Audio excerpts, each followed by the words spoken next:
વડોદરા શહેરના તાંડા વિસ્તારમાં ગઈકાલે મોડી રાત્રે 3.5 લાખ રૂપિયાની લૂંટની ઘટના સામે આવી છે।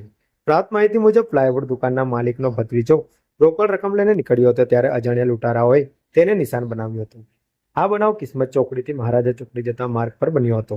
નોંધનીય છે કે મહારાજા ચોકડી નજીક આવેલી પોલીસ ચોકીથી માત્ર અંદાજે 300 મીટર દૂર આ લૂંટની ઘટના બનતા સુરક્ષા વ્યવસ્થાને લઈને સવાલો ઉભા થયા છે। ભોગ બનેલા યુવકના જણાવ્યા મુજબ પાછળથી આવેલા 3 લૂંટારાઓએ તેને રોકી મોબાઈલ અને રોકડ રકમ લૂંટી ફરાર થઈ ગયા હતા। ઘટનાને પગલે યુવક ગભરાયેલી હાલતમાં જોવા મળ્યો હતો।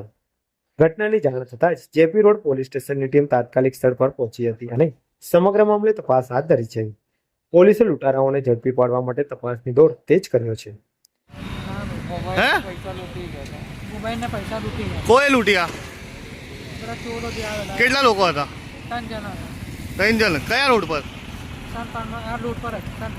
અચ્છા, કેટલા રૂપિયા હતા સાથે? અંદાજ ખબર નહીં। કઈથી પૈસા લઈને નીકળ્યો ને કઈ જતો હતો? શું નામ છે તારું?